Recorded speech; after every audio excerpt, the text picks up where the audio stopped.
there, this is Dennis Anyone with Dennis Hensley. It's a podcast about making things up and making things happen. I love talking to creative people about creative things.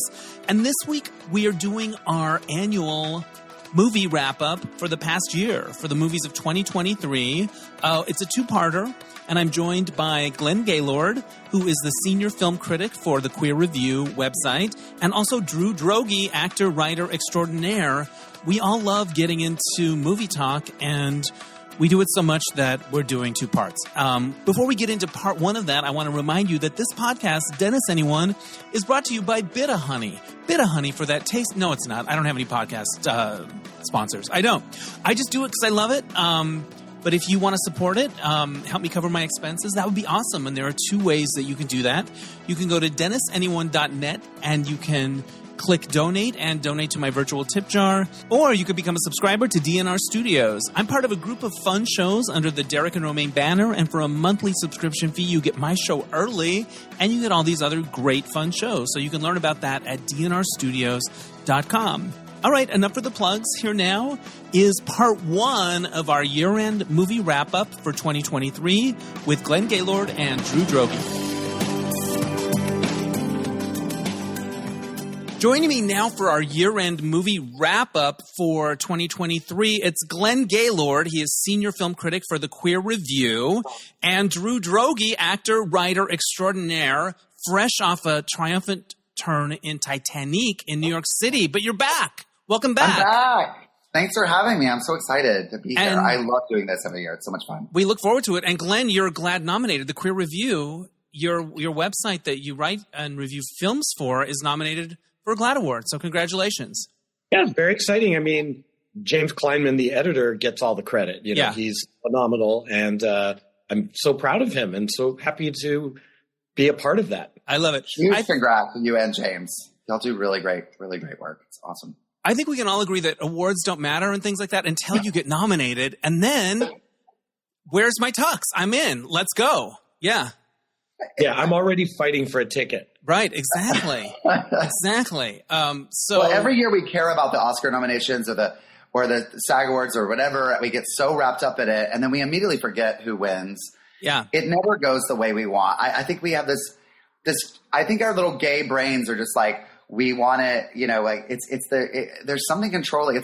We always say it's a gay Super Bowl, but I'll never be happier than when I was a kid and Silence of the Lambs won all those awards. Like that will never be topped, I don't think, ever. Because I never thought that could happen, and I felt so seen in that moment. And every other year since then, I'm like, oh, okay. Well, one thing won that I think is great. I remember when Parasite won, and I was like, same. Yes, absolutely. I just because I thought it was so cool and so good, and so worthy and different, and like I had that a little bit, but yeah, it's so rare that it you know, I agree with the winner, right? You know, I feel this year I'm going to feel the same because I think I know what's running up to the inevitable win. But I mean, I think both of your examples really ping my bells. Yeah, thank you. We're in the business of bell pinging. So, Drew, you were in New York for much of award season. What was the screening situation like? When were you going to the movies? How did you manage that with your show schedule? I made sure I saw as many movies as I could because, we had our days free. Our matinees were on Saturdays and Sundays. So I had a lot of daytime free to go to the movies, and there were screenings there. I went to the Park Avenue screening room a lot. The Soho House had a lot of screenings. Ooh, fancy. So I was able to go, and I'm not a member of Soho. They're just like, hey, just come join us here and there. And I'm a member of Film Independent, so when those nominations came out, I tried to watch a movie a day, because I would just sit in bed, and it was kind of perfect to just put a movie on. Most of them were streaming, or I would go and find them at a theater somewhere. So I did still see a lot. Well, we're glad about that because we love hearing your opinion. And Glenn has always been talking about, like, what are we going to disagree on with Drew? So that's always exciting, a little bit of suspense. Hopefully there's a good nugget here. I've lost sleep over this, by the way, or at least I can't be responsible for standing in front of my refrigerator at 3 a.m. drooling. Drew has warned me in advance that there's something I love that he hated. So I'm on pins and needles. Well, oh no, we've all seen the stuff on social media about the Oscar nominations and the Greta Gerwig and the Barbie. And what it says to me is there was a lot of good movies this year. Like, I like almost all of those movies that you see on the list. Like, this was a good year. I think it was a really good year for movies. I thought it was a great year for movies. And for me, a lot of my favorite movies weren't on the list, but there were a few on the list that got nominations that I thought were fantastic. Also, I just think there have been countless articles written. People just need to do their own. They need to educate themselves about the Academy, like in a way that like they think it's this group of like evil men that sit together and make decisions and say, we're naming 5 and then nothing else is matter. Like, I just think the idea of a snub is really ridiculous because a lot of great things get 6th place. Yeah. And a lot of not great things get 1st place. It's just how it's subjective. So, I don't think that I'm actually kind of laughing at how upset people are. People are worked up because every year it's this situation. And I'm sorry, but I don't think those 2 people that we're upset about, either one deserved that. And we could get into that movie later, but I just didn't. And so I wouldn't have voted for them either. So there you go. And also other women were nominated. It's almost the idea that like they hate women. It's like, well, wait. Just admitting what, Yeah. So. No. Yeah. And I thought it was a great year as well. In fact, in my article that I write in the Queer Review, which is Moments Out of Time, I went further than thinking it was a great year. I actually thought that there were a big group of films that I thought changed the way films were made. And so they were groundbreaking. And some of those are just masterpieces of film. And we'll get into that a little later. But yeah, I thought this year really stood out for that. Yeah, especially coming out of the pandemic when it looked like people weren't into the movies and it was dying and all of that stuff. To have such a banner year is really cool. So let's get into it. Also, queer movies. I mean, just mention this is an amazing year for gay films. You know, and also gay actors playing gay characters who are complicated, real human beings. Who I think we've never done better, and I think we can get better. But I think it was a really landmark year for that too. And you know what's really fun about that in a kind of shallow way is the red carpet. Coleman Domingo on the red carpet. Oh my God. He can go there because it's like, well, he doesn't ever say to his stylist, if I wear this, people will think I'm gay. Like, no, you are gay, so wear it. And he's wearing it. And Matt Bomer, Jonathan. Absolutely. Jonathan Bailey. Like like these guys on the red carpet. They're pulling Chalamets and getting away with it. And absolutely. It's really fun. It's awesome. All right, Glenn, start us off. Pick a movie from your list and let's get into this. Okay. I'm so scared because I don't know which one Drew hates. No, please. That's what makes this fun. We agreed a lot last year. I remember we were very much in agreement last year. Well, I mean, my number one film, I'm going to start with that because I think it's groundbreaking. I think it's a masterpiece. I've seen it 5 times. I can't get enough of it. And yet it's such a hard watch is The Zone of Interest. Yeah, doesn't seem like a repeat viewing. But I loved it, and it's on my list too. So. Yeah, thank God. That was the one that kept me up at night, Drew. Please. No, I love it. So Jonathan Glazer, he's only made 5 films over the last 20-some years, starting with Sexy Beast, and then he did Birth and Under the Skin, The Zone of Interest, and I'm forgetting one. And actually, it's those 4. That's all he's done. Okay. He... to me, has changed the way you look at films with each of his films, but this one in particular, which takes a kind of a tried and true genre, the Holocaust narrative, and gives you pretty loosely based on Martin Amos's novel, which is a little more, character driven. But he takes this dispassionate look at evil from this most mundane of delivery systems, and to me, it was bone chilling. The sound and the score combined with just made for a film that you had to pay attention to what you were looking at and what you were hearing constantly. And the way that a setup would change, angles, giving you different information than what you had before. And it also features, to me, one of the best transitions in a film that I have seen since 2001, when the apes throw the bone up into the air and it transitions into the spaceship. In this one, without giving too much away, late in the film, our lead male characters, based on a true person, commandant of Auschwitz, looks down a hallway and he sees something that we experience, and it's just a big transition in the film. And then we transition back to that commandant still looking down the hall. And then he descends into what I call a hell of his own making. And I just thought it was such a powerful way to present information that on the surface looks really boring. I absolutely fully agree with all of this. I don't know how you watched it 5 times. I admire, because I walked out of there after seeing it once and I said, I don't think I can ever see this again, but I'm so glad I did.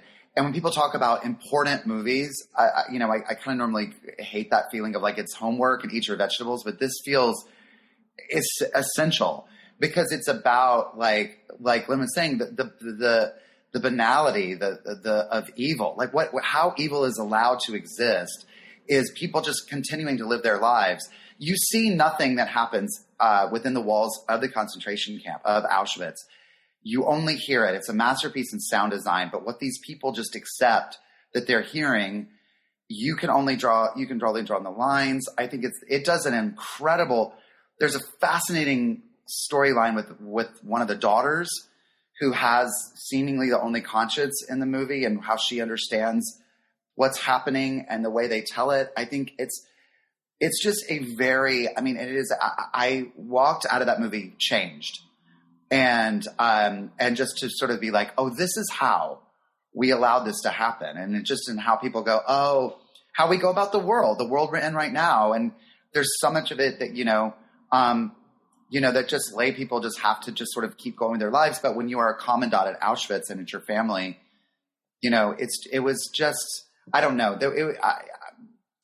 I thought it was an incredible film. And I love that every movie he's ever made is a wildly different film. Similar to another director we can talk about later that I love, that you never know what to expect when you see their name on it. That you're going to see some very different way of telling a story, but it's fantastic. I saw this at the Vista, which is the newly reopened Quentin Tarantino place in Los Feliz. And I'm happy to report the legroom is still great. Yes. And I'm so glad I saw it in a theater because the sound design is so incredible. And it's around you. And also, isn't the beginning just a bunch of sound for a long time before there's even an image? And you're wondering, is this a mistake? I'm sure people pop in the DVD and think, oh, this is not working right or something. Right. Yeah. I just thought, what an audacious vision, because there are really good actors in it. I couldn't pick that lead actor out of a lineup. He's far away from them. They don't get close-ups like Sandra Hüller's in it, but you're sort of watching it from a kind of remove that really emphasizes the point. And I just thought he's going to do all this stuff. Oh yeah, I'm not going to really showcase the actors that much, or I'm going to do this thing at the beginning with no picture, and then I'm going to do this thing where I kind of flip the film in a different way. And he takes choice after choice after choice that are sort of big swings, and it all adds up to this great experience. Just so confident and audacious and unsettling for sure. Yeah. I thought it was great. Yeah. And Drew, you were mentioning the daughter. Are you talking about the infrared photography or the sleepwalking daughter? Oh, I'm talking about both. Did I conflate? Are they not the same person? No, the infrared is not in that family. It's somebody that lives in the area. But I made the same mistake, Drew. I'm like, who is that girl? Oh my God, I'm such an idiot. I thought it was the same. No, I had to look it up later. I had to ask Glenn. I was like, wait, who was that person? And what were they doing? My head, there's so much they don't explain, but the mother is coming in and the drinking and the baby. There's so much that's just you just are thrown in. Right. But in my mind, I made it that one of the daughters was putting apples through that. I mean, I'm going to give too much away, but had a moment of resistance. Right. And I think that character did have that, but it wasn't a daughter. It was somebody else. But I didn't get that from the movie either. I was confused. But that's one of the things I liked about the movie. They're like, figure it out. Yeah. No, in a year of we had a lot of movies that just didn't trust you at all and force-fed you agenda, and a lot of liberal people screaming at you this year. And I loved that this movie didn't do any of that. It was just sort of figure it out. It's art, Yeah. I loved it. And I love that it's, made Best Picture and Best Director. And all right, Drew, what's a movie you want to talk about? All right. Where do I go? Let's see. I'm going to start with, just to sort of mix things up tonally, I loved American Fiction. I thought it was wickedly funny. I thought it was something that a lot of people have been trying to do for a really long time. I'm a big fan of just making fun of awkward whiteness and just white people who just can't figure it out and never will. And there will always be on the outside of, and I love that. And I write from that place. And I thought what he did was so smart. Also, it was, I thought it was such a human, beautiful story that I wasn't expecting. I thought it was just going to be just a straight up, really wry comedy. And instead I found myself really moved. I thought Sterling K. Brown gave one of the best performances of the year. I know a lot of gay men are very offended by it, but I always kind of say we need to deal with our own stuff and sort of unpack that. And I think he was stereotypical for a reason. Number one, those gay men absolutely exist, and we all know them, and we don't want to believe that, but they exist. Also, I love that every character around Jeffrey Wright, except for maybe Erica Alexander, who is also very grounded and real, but it was a lot of big characters, and Jeffrey Wright not being that, who gives always a beautiful, masterful, he's so amazing. But because he didn't fit into that, some sort of stereotype, he was an outsider.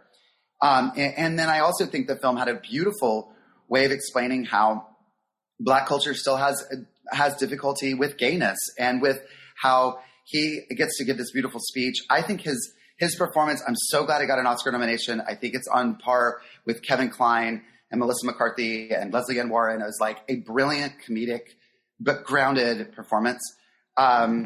And I love that Leslie Uggams got justice. This may be her last film, and I hope it's not, but she's a Broadway legend. And I think what's happened to her in the last few years, the only way people really know her name, after all of her years of brilliance, is that video with Stacey Keach where she gets, the huck of the bejeepers and she gets Judith busted. Amazing.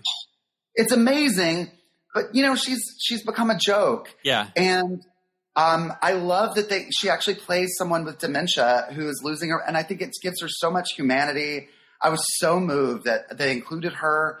They thought of her. I just thought the whole thing. I thought Issa Rae's reveal was great. I thought it was an incredible film. I enjoyed it very much. Not as much as some people. I think I might have been overhyped to me or something, but I liked it a lot. And I like Sterling K. Brown's body in it. Yeah. He is somebody that is more recently out as gay, so you feel like he's going full gay. Like he's going to do the Atlantis brochure. Yeah. Sterling K. Brown's not gay. No, not in real life, but you feel like that character. I see what you mean. Because he's recently out, he's going to go full Atlantis brochure. Oh, absolutely. Right that's out the gate. Thing, the puberty. Well, and that's what happens, as we know, and gay men are like, they flame out, they flame out. Yeah. I bought it. No matter what age it happens, you're going through puberty and you're acting as gay as you possibly can. Yeah. He's giving a Colton Underwood performance. A Colton Underwood performance? The Bachelor. Oh, yes, exactly. Thank you. It took me a minute too. Yeah. I know. So, Glenn, what did you think of American Fiction? So I am so mixed on this film because I love the performances. I agree with Drew on almost everything he said. I just had this tonal whiplash going on, and at the same time appreciated what was happening. And so, there's this very sharp satire, and it really leans into that in the end as well. But very sharp satire that I think is hilarious. Great performances all around, if you ask me.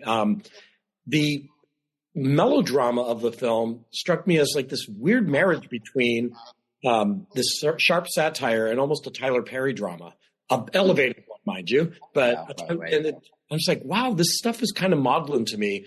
And then the more I thought about it, I felt like it was baked into it. But the intention is we're going to show you these people as serious, three-dimensional human beings while also satirizing the fuck out of it. And so I don't know if it achieved a cohesiveness with that. And I think I need to watch it again. And I will do that for Drew, actually, because I respect your opinion. I'm kind of with Dennis. I guess my expectations were for this big satire, and it was just half of that. I liked it. I didn't love it. And there was a lot of loving. There's a lot of loving people. And I was like, I want to be one of the loving people. I do love when he changes the name of the book to the new title. It's my turn to bring up a movie, and I'm going to start with one of the first movies I saw last year, Megan, with a 3 for the E. That was 2023. It feels like we've known Megan forever. but I just went with friends, and I just remember camping it up, loving it. And although, here's my quibble with Megan, all the dancing she does is pretty much in the trailer. So if you want more dancing out of Megan, it's probably on the cutting room floor. That's all. Any thoughts? There's an extended cut where you can see a little more dancing. Actually. Really? That's good news for me. Yeah. And it's much more violent. The deaths are really gruesome. Right on. I support that. Drew, any thoughts on Megan? I would just say, to what y'all were saying about the last movie, I would say that was a movie I wanted to like so much, and I just didn't like it at all. Yeah, fair enough. I found it trying way too hard to be funny. I just thought it was literally like people in a room going, let's make camp. And it was not my sense of humor. The whole time I was like, and I'm someone, I love Child's Play. Yeah. And I think I love a good horror movie, but you have to take it seriously, everyone involved, and let us enjoy the ridiculousness of it. But if you're too aware, I get like, oh, I see what they're doing there. I saw the strings too much. And it all felt very memeable. Like I was like, oh, they're just doing this as a way to, but I love people's love for it. And, I'm all about a horror movie that does well at the box office. So that always makes me happy. But yeah, it wasn't for me. All right. Fair enough. All right, Glenn, what's your next movie on your list? Well, I'm just going to talk about ones first that I think were groundbreaking. All right. And let's argue them. You mean Megan wasn't groundbreaking? No. All right. No, I mean, it was. We're going to agree to disagree on that. Enjoyable and forgettable, except for her dance. Thank you. But I want to talk about Bottoms. Yeah. Oh, yeah. Because I actually think this is a groundbreaking comedy. And it's messy and it's horny, and it's about lesbian horniness with people who are not exactly angels, who instigate a plan that's really insensitive and awful, but they form a fight club so that they can have sex with the female cheerleaders at high school, which is just an amazing premise for a film. And I thought it stayed savage from beginning to end. I knew we were in good hands when the opening announcement at the school, so they're sitting in class and you just hear this high school principal on the intercom say, "Could the ugly, untalented gays please report to the principal's office?" And I said, okay, I am so in on this film because, that's Heather's level humor. Yes. And yet it presented lesbianism as something completely not stereotypical. It was just so the breadth of lesbianism of it was breathtaking, in the different types and the different experiences that all come into this incredibly funny, crazy film where, they learn nothing. They don't learn anything. There's bodies strewn all over the place, and they're like, "Oh, we'll process that later." And just thought it was a phenomenal comedy. What did you think of Bottoms, Drew? I loved it. I agree. I thought it was a blast. I love horrible people, especially high school, because you are horrible in high school. And, it did remind me a lot of Heather's in the sense of like, yeah, it just spared nothing because it's a brutal thing to go through that we all have to go through. And everyone's just like, but I agree that like the lesbians were like the jocks, and like their whole deal is like, we're going to get the chick. Like all the movies that we grew up watching, which is like, how are we going to trick these stupid women as these brilliant men? How are we going to do this to get them in bed? And I love that they were just kind of like, we're not really going to change anything about that model, but just make this predatory lesbians, but not in the sense of like, not like turning them as much as like, oh yeah, that's just the world we're in right now. And I just love that it was like, it was way more about like, oh no, we're going to fight and we're going to fuck and get on board this crazy roller coaster. I love Emma Seligman. I love Shiva Baby. I love the kind of movies she's making and putting out there that are just these unsparing, complicated character, kind of horrible people. And I think Rachel Sennett is our next Parker Posey. I think she really is a star. And Ayo Edebiri is always amazing and great. So the two of them together were really fun. And I had a blast. I loved it. So Ayo comes from improv, right? So has she been on your radar for a long time as an improv person? No, I did not know her. I've never met her. she was living with a friend of mine for a while, where she was making, I think, first season of The Bear, and he's like, "Oh my, the Squirrel movie," like, but I didn't know her at all. I just said, "I'm just a fan, like everybody else." Yeah, right on. So I don't know if she may have come from improv, but yeah. I loved how Bottoms created its own world with its own rules and just stuck with it. And like, the football players wear their uniforms to school every day. Like they're literally in shoulder pads in school. Like, yes, that's doesn't happen ever in real life, but it happens in this movie. And they kept all of those rules that it created. And I think it's going to be one of those movies people watch for years, that like midnight screenings and things like that. So yay for Bottoms. Bottoms are the tops. I don't know. I can't figure out how that turn of phrase is, but you get the idea. Drew Droege, what's your next movie? All right. So I will say another movie that I absolutely loved this year was All of Us Strangers. I am a huge Andrew Haigh fan. This one, I was weepy at the trailer, and I ugly cried for 2 hours at this movie. And not really, yes, it's a movie about loss.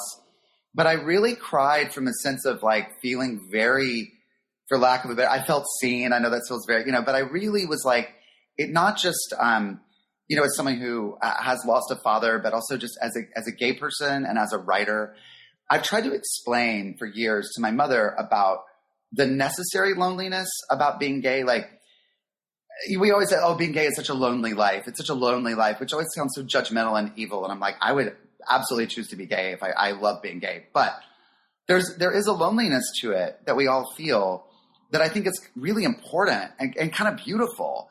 And I've never seen that in a film put so succinctly. And it was such a movie about those feelings, and then also the isolation that you have as a writer and as a human being going through the world. So the title of the film is perfect. I think it is 4 incredible performances. Andrew Scott gives my favorite performance of the year, and as Claire Foy, and just all of them just are. So it's a movie that's it wasn't like devastating in the sense that like you think it's going to be, but it's a movie where I felt so moved throughout it, and it tells you a lot. It's kind of a reveal. It's kind of a surprise ending, but it's also one that didn't really even matter to me. It was more about the emotional truth that's happening through the film that I thought was just so special. And talk about, if you're going to be mad about a snub, the movie got 0 Oscar nominations, and it deserves, in my opinion, 5 or 6. I thought it was one of the best films of the year. Glenn, what do you think of All of Us Strangers? I was so afraid that this was going to be the movie Drew hated, so I'm so relieved. I fully agree with everything Drew said. And I also put this as one of the groundbreaking films of the year, because I think this movie is, and this sounds so cheesy as well, emotional poetry.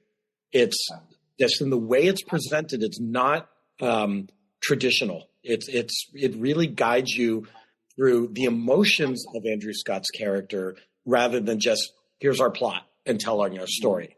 And that I felt him throughout the entire film. It makes you really understand his nakedness, his rawness in this film.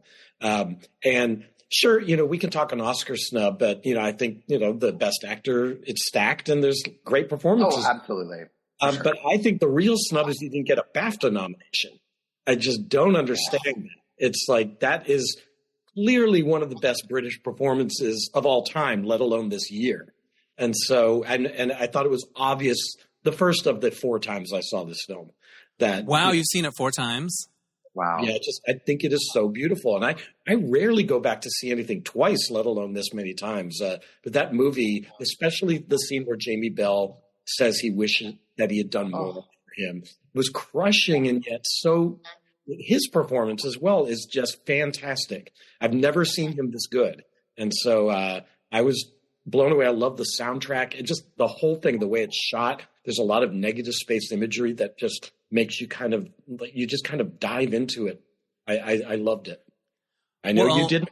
No, I saw it early in this season. Like, it hadn't come out yet. So maybe September, a while ago. And I need to see it again because I was with it as it was going along, and that line in the trailer, "I'm sorry I didn't come into your room when you were crying," from the father. Like, yeah, put that on a Hallmark card and send it to me every day for the next 50 years from the great beyond or whatever. Like, I related so much to that. And I was in it, and we were all weepy, all of us, and all of that. And then I woke up the next day with a weird hangover from it. Like a that was bullshit. Like a little bit like something didn't sit right. And that's why I need to see it again. Because I don't know what that hangover was about, but it didn't, something about the ending or the way, like, I don't know. Like I just don't know if the emotion was earned from me or if it was the idea of it all. So I need to give it another watch, but certainly the performances are great. And I like that it's a movie that people are like divided about, you know, because especially gay men. I know they have a lot of strong opinions about it. So, yeah. They do? Yeah, I know. They're into it. And Paul Mescal is, you know, great in it.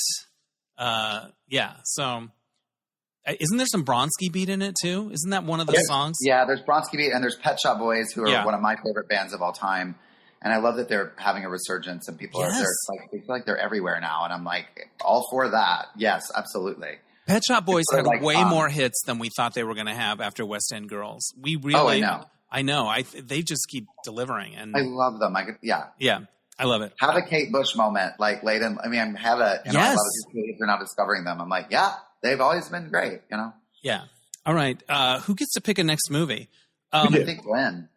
No, it's or no, you do. It's my turn. Right. Okay. This is a movie I just watched recently on Hulu, and I really liked it. Somewhere in Queens with Ray Romano and Laurie Metcalf. Is that on anyone's radar?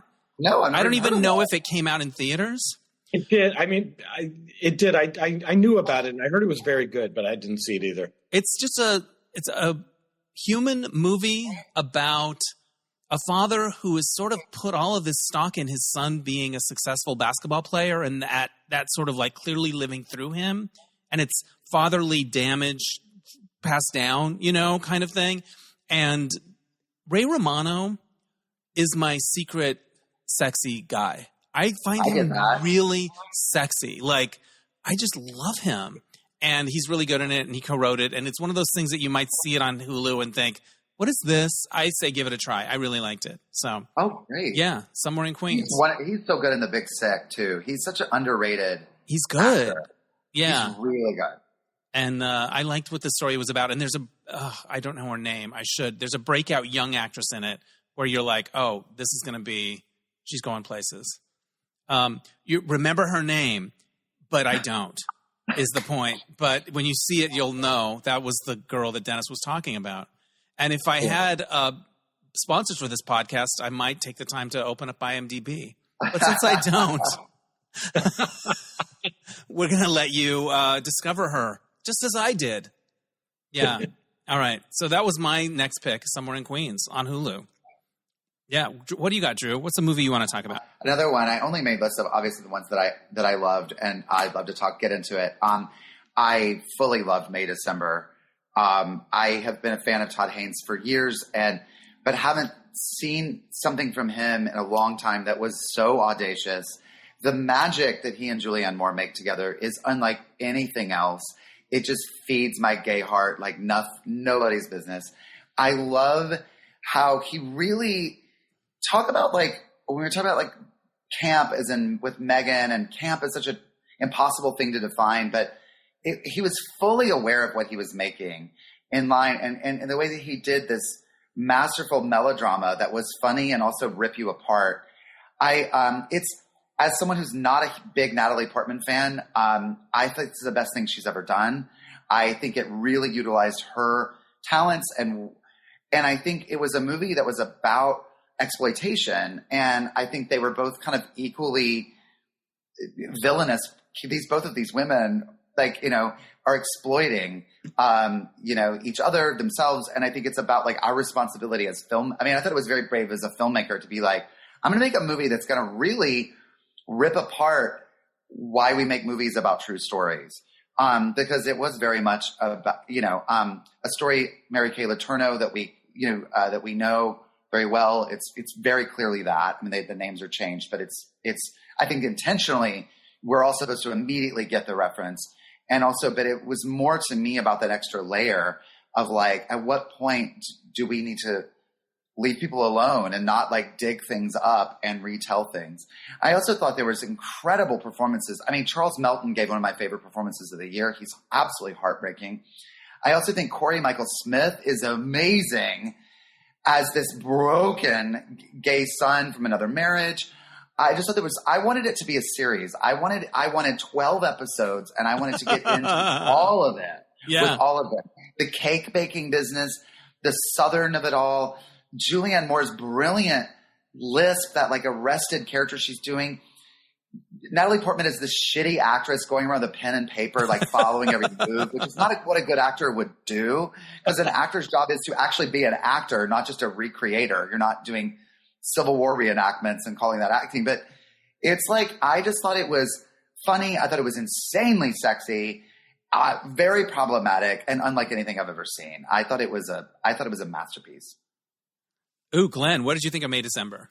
I agree completely. Strangely enough, I didn't expect to. But when are we going to find one that I know there's got to be one. I actually know of one, but I can't wait till we get to it. Anyway. Okay. But this one, especially after his prior film, Dark Waters, which he was kind of a director for hire, Todd Haynes, on that one. And while I still liked it, I was so thrilled to see him get back to the sort of dreamscape reality that he does so well in his best films, like Safe, for example. It doesn't feel like reality. Something feels off.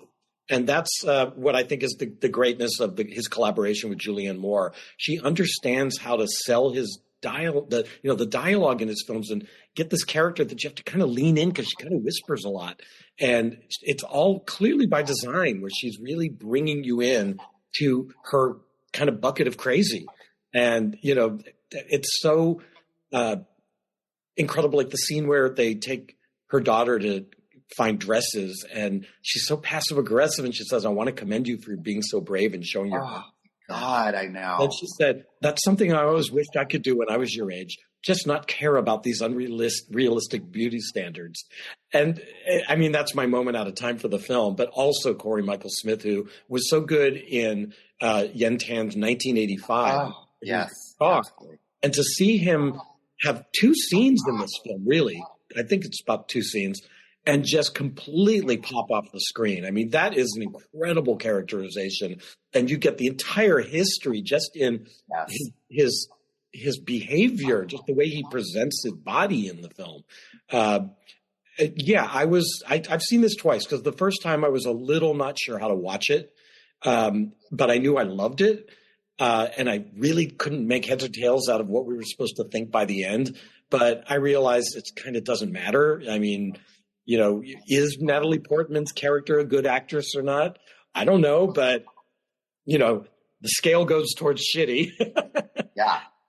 And I just thought it was a fascinating movie about how we all watch each other and how we observe each other and what that means to the individual.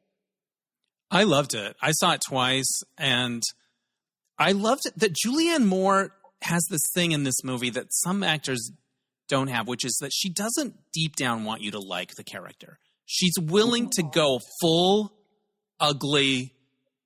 Sometimes people pull back a little. They want that glimmer of something. And she's willing to, like, in the darker scenes in this, when she's sort of meaner to people and or trying to manipulate people, she's all the way there. There's a kind of lack of like a willingness to be like kind of awful that I loved. I love the scene where Natalie Portman goes to talk to the students in the high school and they ask her about sex scenes. Yeah. And actors get asked about sex scenes all the time, and they always talk about the crews around or whatever. And she sort of like, yeah, it's kind of hot or what. Like, she was honest and weird and inappropriate and like something I'd never seen before in a character, but that felt like the truth. And the daughter that's in the class is like, oh, this is weird. Oh, like, it's so uncomfortable. It reminded me of, like, as someone who loves marijuana, sometimes when I'm like stoned and I'm talking and on a tangent and I just have a moment of like, what are you talking about? And I'm like, it was the moment of like, you revealed way too much. Yeah. And just quit while you're ahead and stop talking. And I felt like the entire moment, it was like, oh my God, because it was so wrong. And I couldn't put my finger on it. But also we've seen so many acting classes with it. We've seen that scene so many times. And I thought this was unlike any way I've ever seen it, in a way that I was like, oh, these kids are not okay right now. And yet she's not completely, she's telling the truth from her experience. Like she's really being honest with them about her experience as an actor in sex scenes. I just thought it was, Yet it's the only time she's honest in the entire movie. Yeah. Yeah. But when she delivers that monologue kind of to camera, like later in the piece, I was like, that's kind of an amazing thing. And Charles Melton breaks your heart. You really see the wounded kid. Drew, I'm curious. It didn't do as well in awards nominations as it was predicted to do. And I read something that said that actors don't like to see actors portrayed as exploiters, or, like that the actors branch may not have warmed to the story because it makes them not look great. Do you have any thoughts about that idea? I think it's definitely that. I think also people fully, not to sound so arrogant, because there's so many things that people didn't get it. And there are a lot of things that I don't get either. But I think there's something that this is very much the queer gaze, that we see something and we understand a way of telling a story that I think I've talked to lots of friends who are just like, wait, they were terrible, or it was supposed to be, people were like, it was silly, or like they just didn't understand what was actually happening there. And a lot of people were like, they didn't ask those people for permission to tell their story. Like people were very upset about that. I'm like, that's the point the movie is making. Is that there have been countless movies made about Mary Kay Letourneau that didn't ask them the point of their story. And, I feel like after the TV, and I feel like it is a shitty TV movie. And I think that's what people are missing, that like, they're just only getting the main storyline of this, young boy who was taken advantage of and now is in his 30s and a dad. And it's like, but I think they missed that other layer. And also, to your point, my favorite actors are like Julianne Moore, they're not afraid of looking ugly, but a lot of actors just do not like that. We love movies that celebrate ourselves. The movies that are like the La La Land, The Artist. Those are the movies that Hollywood loves to give, because it's like, isn't Hollywood perfect? Aren't we great?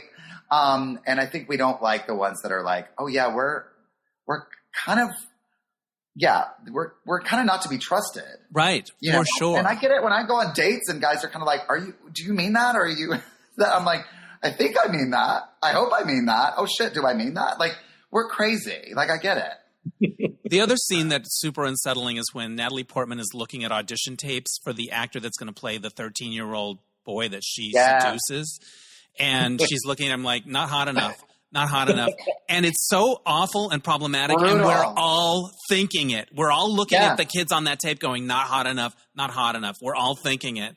Yeah. And I just think this movie's going to live on. It's going to be one of those ones you go back to again and again. So wait a minute. I've got to turn off my Bellamy porn right now. Hang on. Give me a Yeah. So that was a good one. All right. Who brought that one up, Drew? I think it might be your turn, Glenn. What do you got? I'm going to talk about The Holdovers. Right on.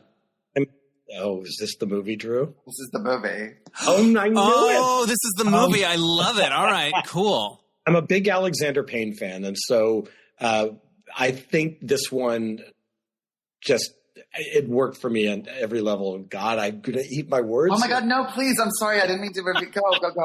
Most people love this, and people are loving this movie, so I'm the weirdo on this one. And this is one of those other things. I've seen this 4 times. The whole goal of the movie was to make it look like it was made in 1970, not just set it there. And it really pinged all those bells for me with the sort of Cat Stevens-like soundtrack that felt like Harold and Maude.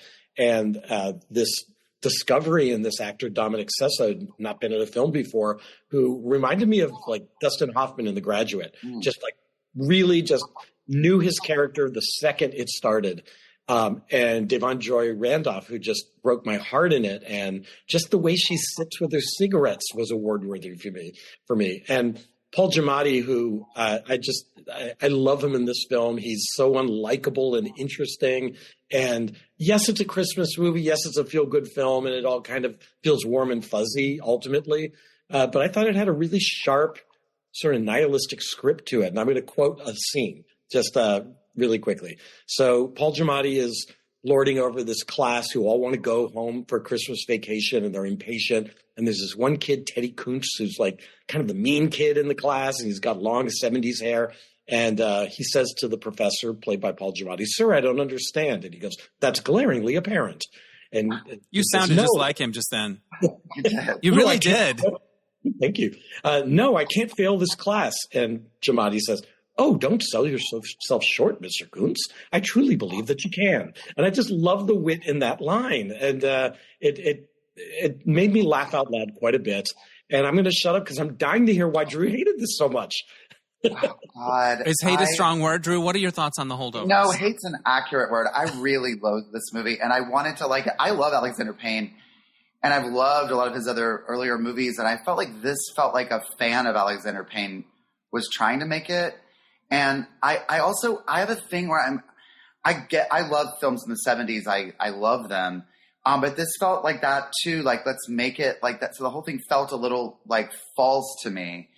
And it reminded me a lot of that. I can never remember the name of this movie you'll know what I mean. It's Jack Nicholson and Randy Quaid and Detail.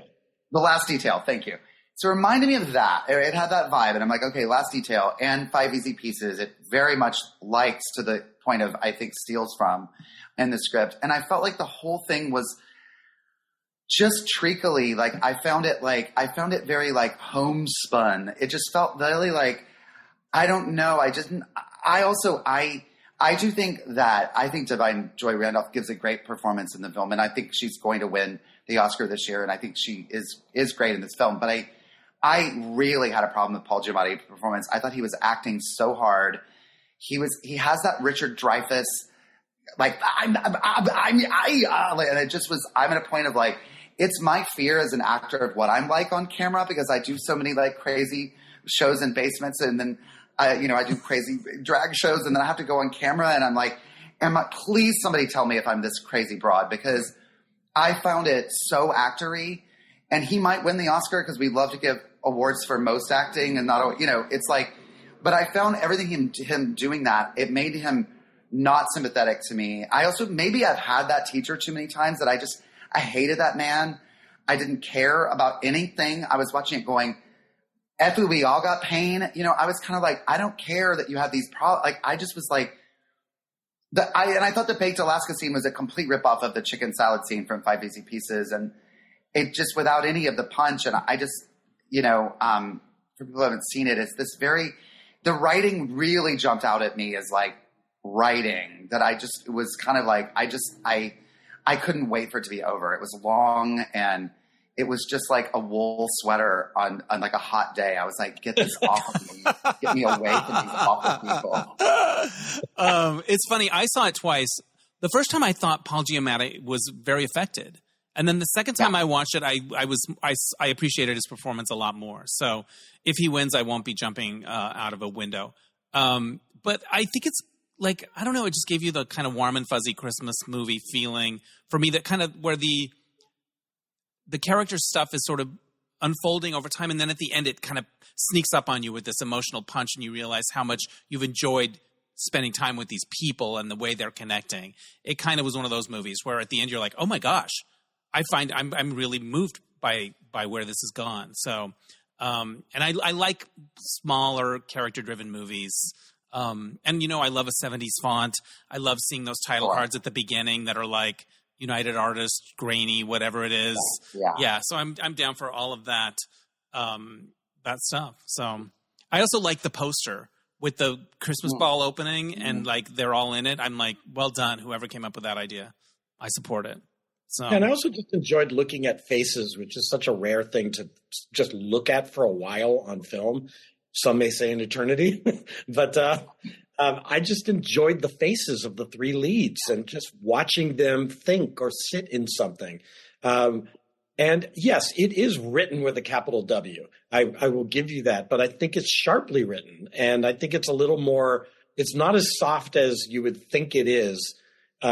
Ultimately, I don't think of this as just a warm, fuzzy Christmas movie. I think this is something about three broken people coming together, and that they're not necessarily all sympathetic all the time. And yet they found this sort of common hurt within each other. You know, they're trauma bonding, right? If to use a popular word now. But I connected with it and I cried. Oh, yeah, I'm sure I did too. I do think they ripped off broadcast news, though. In what way? There's a line in it, and I won't say when it happens because I don't want to give too much away, but a character says to somebody else, I hope you get penis cancer. And there's a line in broadcast news where a person is being fired from the network, and the head of the network who's firing him says, if there's anything that I could do, and he says, well, I surely hope you die soon. And it felt like a ripoff of that moment to me. So one for Drew there. There it is. Yeah, all right. there was a lot of that. I was kind of going like, because that Baked Alaska scene, I was like, this is in a very iconic movie from the era that you're referencing, from the same time period. And I don't know, did that bump for you at all? Like, did you? I haven't seen the other movie that you're talking about, Five Easy Pieces. So Jack Nicholson orders the chicken salad sandwich in this very specific way. It's this iconic scene in a diner, and it's terrifying and it's so upsetting because it's about like this person. You're like, I can see them doing anything, and then this movie, I was like, I felt like I was watching that happen all over again to me. I guess I gave it a pass because I do see the connection. It's obviously there.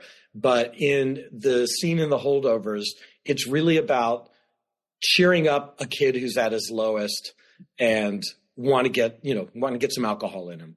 And so the intention was different as opposed to Jack Nicholson, annihilating a servant. But yes, I bet it was discussed as an homage. Right on. And now it's time to talk about Fast X. That's my choice. I only want to say one thing about Fast X. Do you guys see it? No, but I love those movies and I will see it. I just missed it when it was out, but I've seen well over half of them and I love them.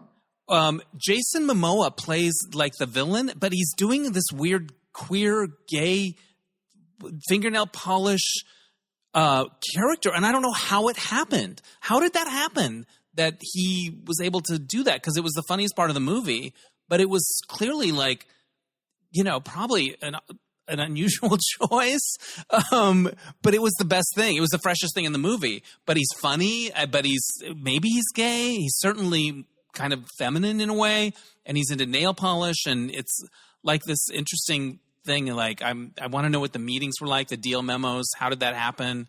Was the director like, "Hey, Warner Brothers"? I haven't even heard about that. I think we would all know that in our. I don't know, Glenn. Did you see it? I didn't. That's the only Fast movie I haven't seen. It's all about Jason Momoa. He's the freshest thing in the movie, and it's this audacious queer choice. And you're like, how did this happen? Were there, deal memos flying around Universal? So the next time you're on a plane, zoom through. They're always a good time. Yeah. I really enjoy the movies. It's like Final Destination movies and Mission Impossible movies. I'm like, make it happen. Do it. Yeah, right on. So that's all I have to say about Fast X. It's Jason Momoa's interesting choices. Yeah. Drew, the concern that you have that you might be too broad or whatever, not a factor in that movie. Oh yeah, Fast X. I'd be like, get me that. Yeah. Glenn, what's another movie you want to talk about? I want to talk about a film that I thought was a shoo-in for international feature that did not get nominated. Was Fallen Leaves. Right. I've not. I have not seen it either. I want to see it. Aki Kaurismäki, and I might be bungling his name, is clearly a big fan of Jim Jarmusch, whose first film, Stranger Than Paradise, is just seminal for me in so many ways.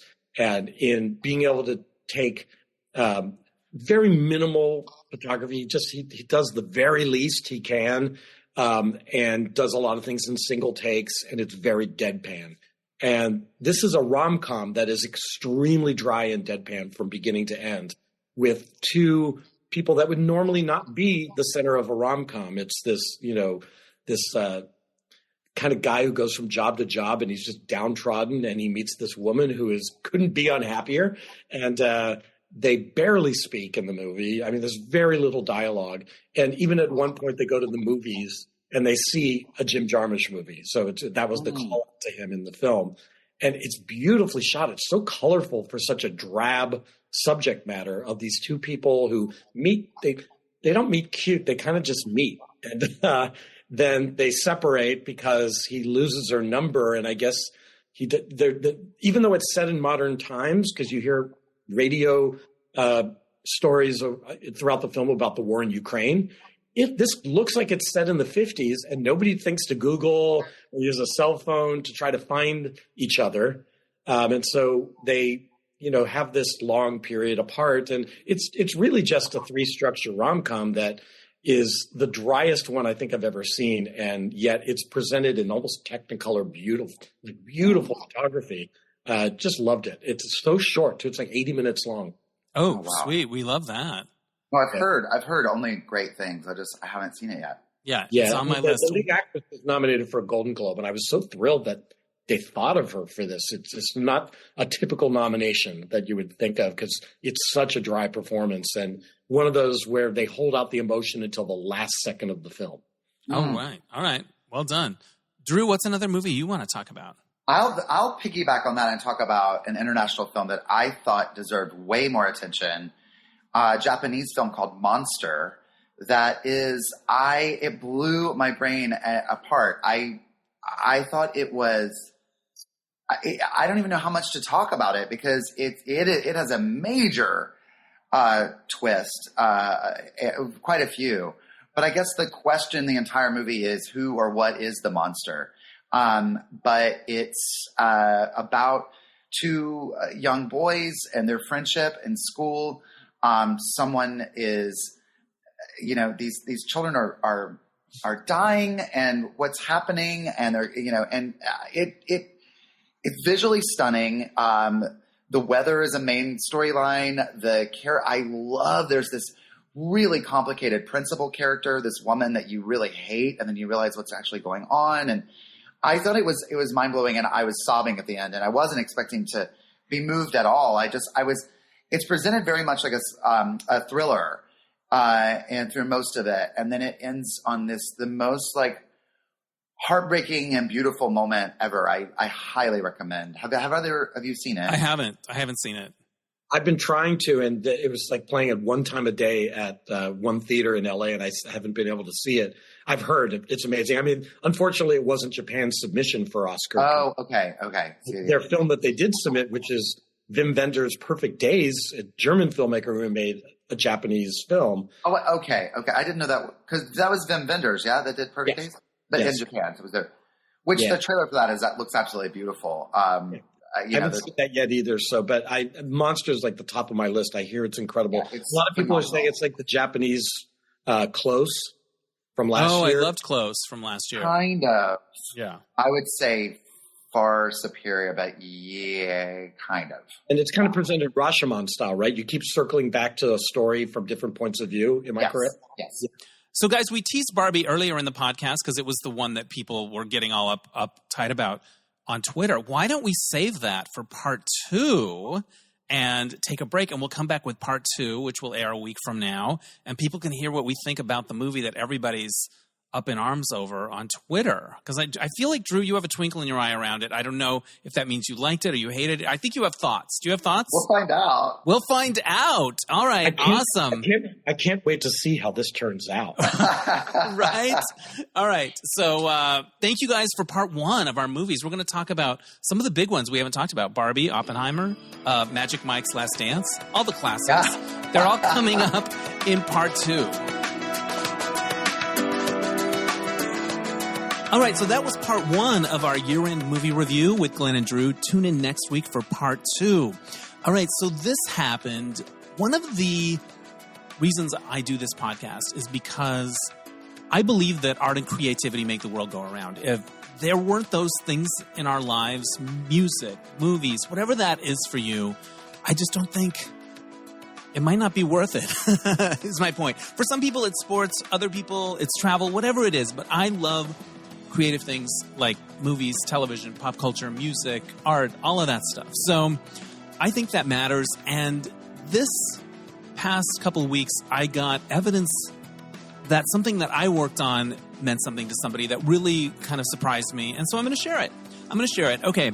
About 10 years ago, I partnered with two good friends of mine, Glenn Gaylord, who was just on the podcast, and Nadya Ginsburg, and we made a short film called If We Took a Holiday. I play a gay guy that got dumped and is really sad, and as a birthday gift to me, my actress friend Nadya pretends to be Madonna all day for her gift to me, and we have an adventure, and things go south, and it's an odyssey, and it's a day in our lives about these friends kind of showing up for each other. And so we played some festivals, got it up on YouTube.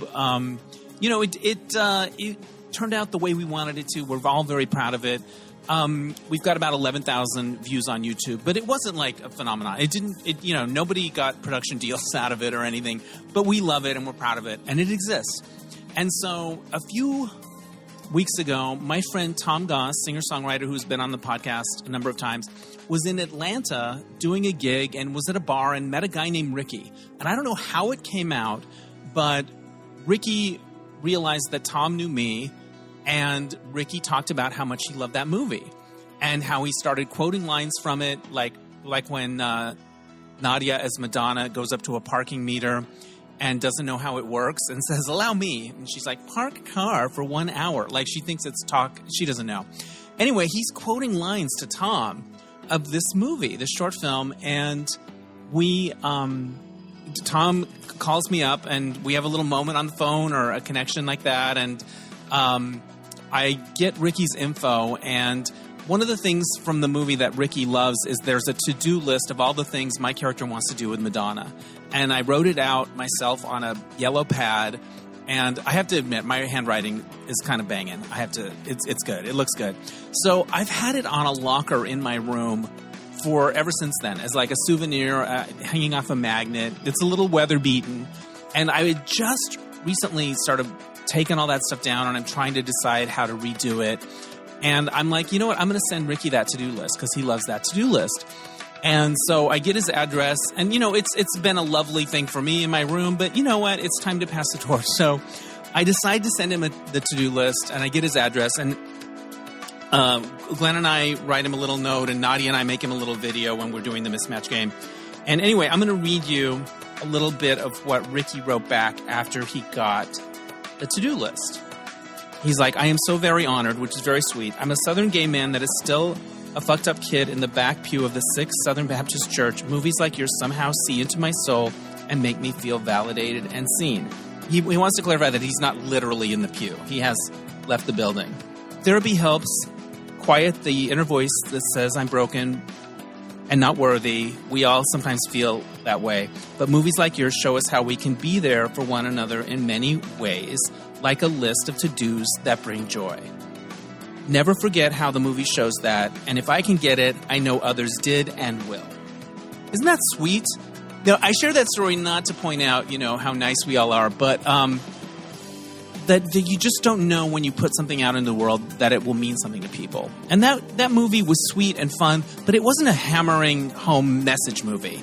It wasn't one of those PSA movies where you cry or whatever. It was more fun and light, and we didn't hammer home any big messages, but that was what we were hoping to convey.